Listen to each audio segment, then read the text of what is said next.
never forget. That's right. Very good. Daniel.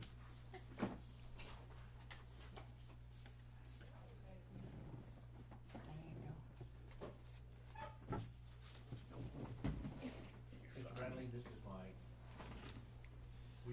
I'm good. Were you able to join the Teams meeting? Yeah, can you hear me? Mr. Bradley? Yes, can you hear me? Okay, were you able to join the Teams meeting? Were you able to join the Teams meeting that I sent you, the appointment that I sent you? On the computer?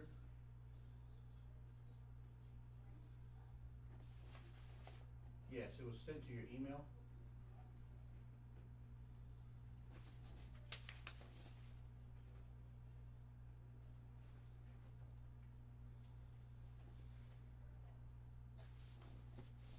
Yeah, I'm here. Hang on a second. Want to make sure I got your email correct.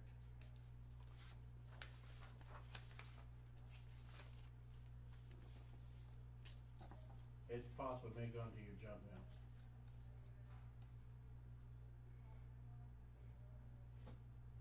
I sent it to pbradley43@yahoo.com.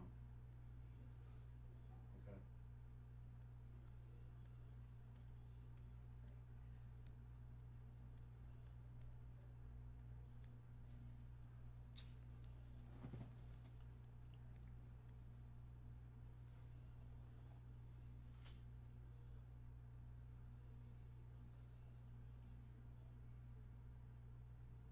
Yeah, she probably just sent that to you.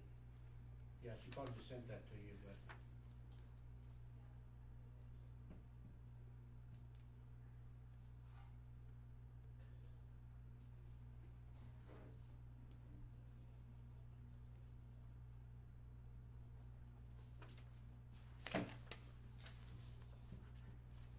When I hangs up on me. Oh, no.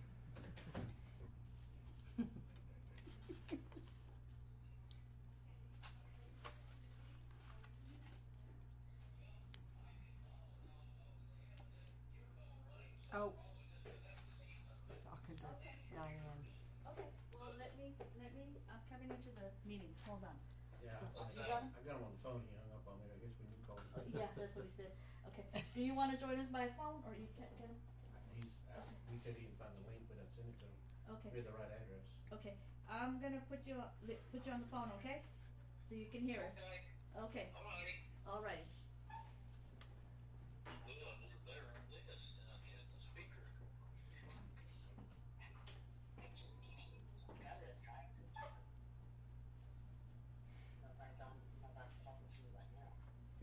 No, we're barely gonna start the meeting, so just give me a minute. Okay. Okay. Alrighty. Just go ahead and step back. All right. Okay. Good evening. This meeting of the Kermit Zoning Board of Adjustments will come to order at 5:41 p.m. Wednesday, October 30th, 2024. There are 5 board members present, therefore there is a quorum. The board will consider only those matters posted on this agenda. Item 2 is public comment. Are there any members of the public that wish to speak to any item that does not have a public hearing? If you are an owner, applicant, interested party, or neighbor and wish to speak on a particular item, you will be called upon at that time. If there are no more public comments, we will then proceed to item 3. Item 3 is approval of the minutes. You should all have a copy of the minutes from the meetings on September 30th, 2024. Is there any discussion from the board? Okay, I'll entertain a motion to approve the minutes of the September 30th, 2024 meeting as presented. I'll second. Somebody has to. I'll make a motion. We approve the minutes. Okay. Shannon approved and James seconded. Okay. All in favor say aye. Aye. Any opposed say nay. Any abstentions? The motion was passed by a 5-0 vote. Okay, we're going to move on to item 4.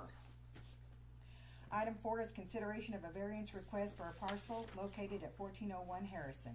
The legal description is Lot 15, Block 4, Fleetwood Addition, City of Kermit, Winkler County, Texas. The variance request is reduced setback dimensions, rear yard adjacent to alley, structure with alley access from 5 feet to 2 feet for R1 zoning district. The applicants are Pat S. Brantley and Thelma L. Brantley. You may recall that there was a public hearing held and discussed this request at our meeting on September 30th, 2024. We had some questions from City Manager Mike, and I can, help me with your last City name. Manager Mike is fine. Okay, okay, thank you.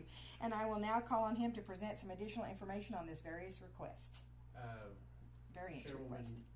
Board, at our last meeting, it was requested that we do a line locate on that property, and so we did call out 811, did a line locate. You should have the information in your packet that we received from 811.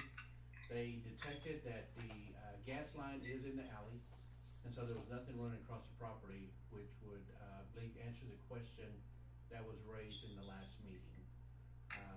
We still take the position that, and I think I mentioned last time, the discussion that we had, I believe there was some confusion on what alley access was, and I visited with Mr. Brantley, he and I talked about it. But the alley access is for us to be able to still get into that alley and do what we need to and utilities, and that's the reason we're looking for the 5-foot setback, because it is an alley access. And so that discussion I had with Mr. Brantley, we still take the position that 5-foot setback is part of the ordinance and is something that we're seeking to uphold, to ensure that we have the access needed for that, and that's where we're currently at. But we did answer the question. The gas line is located in the alley and not in the property. Okay. Does the board have any additional questions or comments? So the request is to go from a 5-foot setback to a 2-foot setback, correct? Correct. Okay. So my question is, with everything going on within Kermit, cleaning up RV parking, travel trailers, so on and so forth, do you agree that what's good for one is good for the other? Completely agree. So we're almost, to an extent, shooting ourselves in the foot of, it's okay for you to park a travel trailer even though it's mobile here, but Bob over here can't.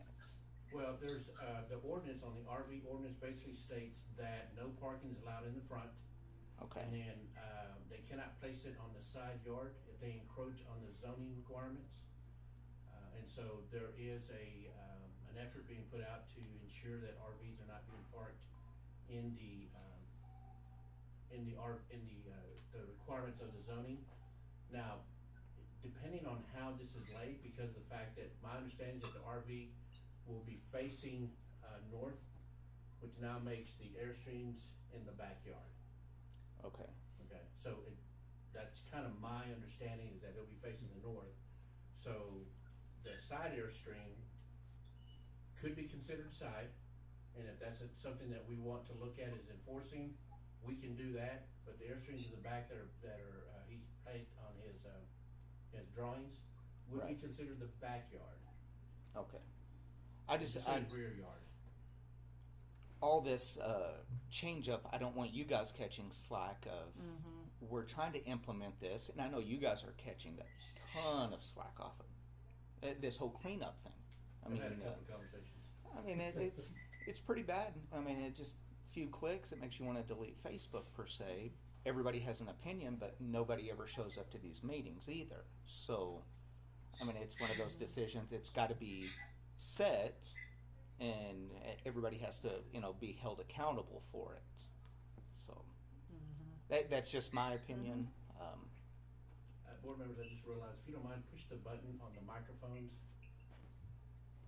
I just realized that they weren't turned on. There you go. You're good now. So, yeah, we have had some discussions, and this does fall, right now, we're looking at setback, but if the conversation wanted to be brought in about the RVs in that area, the RV ordinance basically states that it can be placed in the rear yard, but it cannot be used. It can be hooked up to, electricity only for the battery purposes, but it's not, you cannot live in it. The current ordinance for an RV park, which I think some people are saying, well, I mean, I'm gonna live in it, but I'm gonna use it for that. The new ordinance says that, it has to be 1 acre in order to be considered an RV park. So, there are some nuances in there that distinguish it between an RV park and an RV. Gotcha. Just simply having an RV there, so, and particular one for 3, they're not considered to be living in, based on what Mr. Bradley has told us. But if down the road, that, again, because of the fact that we broached this conversation, it would not be allowed because of the fact that it's less than 1 acre and it's not permitted for a RV park. And of course, constituting that as more than 1 RV on a lot would be constituted as an RV park, but it's gotta be designated with some other criteria. And it doesn't meet those criteria, and Mr. Bradley has not requested that, but he does look at having 3 airstreams, it does look on encroaching on the setback.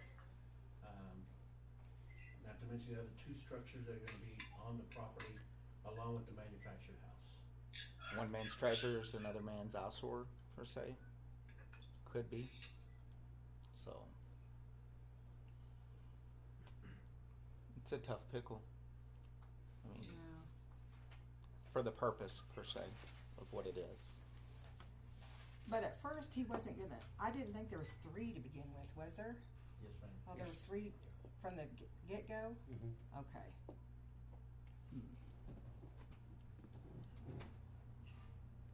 Well, And I don't know if Mr. Bradley has anything wants to say to you, I'm sure you probably can have the opportunity to do that.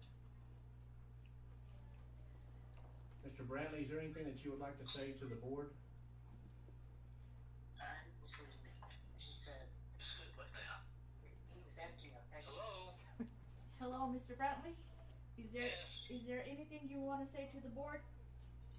Well, no, unfortunately, the whole conversation was very garbled and it was kind of breaking up and we had in and out, so we really couldn't talk to them or understand anything that was being said. I'm sorry, but we just couldn't. So I don't know what their discussion was or where we are on the matter as of right now. I'm sorry, we just couldn't understand what was taking place.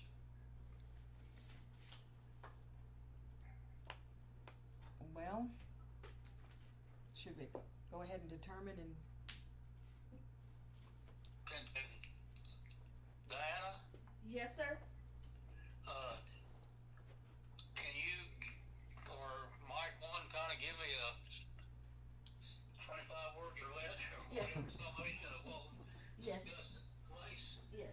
I can hear you okay right now, but I suppose you're closer to the phone or something. Mr. Bradley, this is Mike. Yes, Mike. So, the question was asked about, what this is about is the 3-foot the 2-foot setback and the 5-foot setback that we believe is a part of the ordinance, or I have been saying is a part of the ordinance. The question did come up that they didn't realize that there was gonna be 3 airstreams on the property, or 3 RVs, I'm not gonna say airstreams, RVs. The discussion went into also, which I brought everyone up to date on what constitutes an RV park. And this is not considered an RV park because it does not meet the requirements of an RV park. But the RV ordinance that's in place right now states that you cannot have an RV in the front of your property or on the side if it encroaches on the zoning. It can only be considered in the rear yard, but you only can use it to store, and it can be plugged into electricity just for battery purposes. But you cannot live in it. Nope. And I did state that based on the way that you have given us a diagram of the property, the manufactured house will be facing north, which means that the 2 airstreams that you have will be considered in the rear yard because of the way it's facing. But you still have the side RV that is what I believe to be encroaching on the setback. So that's kind of the discussion that we had. I don't think I missed anything. no. So Okay, that's, now let me, can you hear me okay? yeah, they can hear you just fine. Go right ahead. Okay, well, I mean, I don't think my comment is that hard to understand, but I've kind of lost you a little bit. The 2 airstreams, of course, are in what I thought was defined as a side yard. You know, it's on the yard that joins the neighbors to the That side yard. give my directions.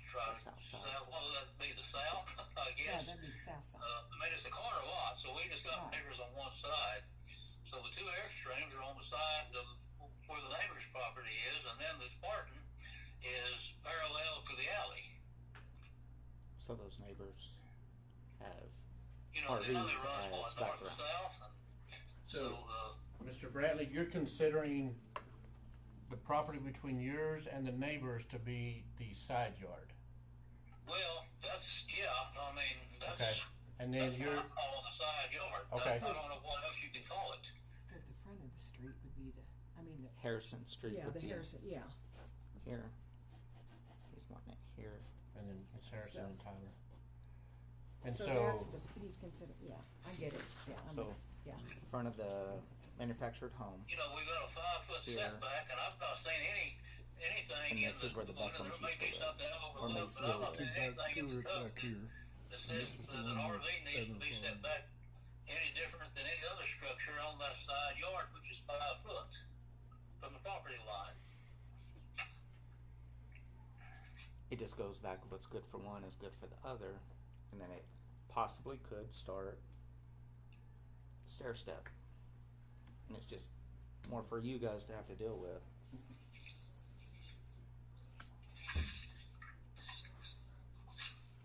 All right, well, What do you, I agree with you. I mean, those are brick homes over there.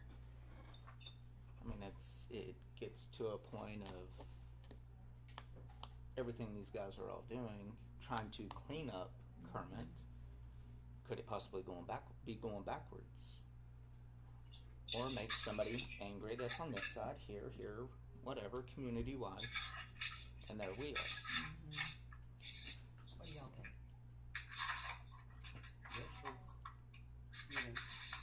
You agree with him? Yeah, I agree with him.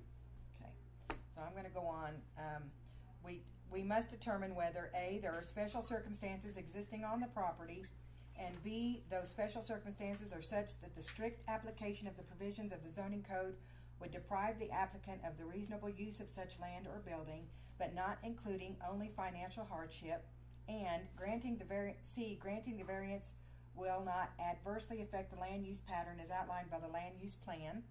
And D, granting the variance will not adversely affect any other feature of the comprehensive plan for the area. And E, the variance would not be a material detriment to the public welfare or injury to the use, enjoyment, or value of property in the vicinity. And F, the variance requested would be the minimum variance that will relieve the proven hardship. Do I have a motion to grant the variance as requested? Okay, all in favor say aye, and any opposed say nay. Hey, Nay. Nay. did you need to step in, Courtney? Sorry. Did you have a motion? Did anybody make a motion? I could not hear. No. Okay, so Nobody the granted, motion- there was not a motion to grant the variance, no ma'am. Okay. So without motion to grant, there's a couple of options. You Okay. can either say that it dies for lack of a motion, or somebody could make a motion and second it, and then we could have the vote. And it sounds like it might fail at the vote. That's probably the route that I would recommend. Just because you make a motion doesn't mean you have to vote in favor of it. Okay, so- I would recommend that if you want to take a vote on this, that we have a motion and a second, and then Okay, we'll see what the vote shows. So, And also, in order for this particular thing to pass, we would have to have a supermajority in favor of the variance for it to pass. right, So, it would be a motion to grant the variance right, with a second, and then the votes would either vote it up or down, okay, and it could be 4 or 5, okay, or the first option, as she mentioned, was just simply say, this dies for lack of a motion. okay, but you The prefer us, request dies for lack of a motion. okay, So either one of those two. okay. Okay, well, let's do this. Do I have a motion to grant the variance as requested? And, there are no, motions requested. All in favor say aye. Well, you still So have if a there's- motion. Somebody needs a there's motion. no- Okay, all right, there's no vote unless to have a motion. Okay, somebody. I'll motion. I'll motion.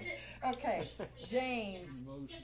I'll We did second. get a motion. and For the record. Dan. Okay, so, motion was made by Board Member James and seconded by Board Member Dan. All in favor say aye. Any opposed say nay. Nay. Nay.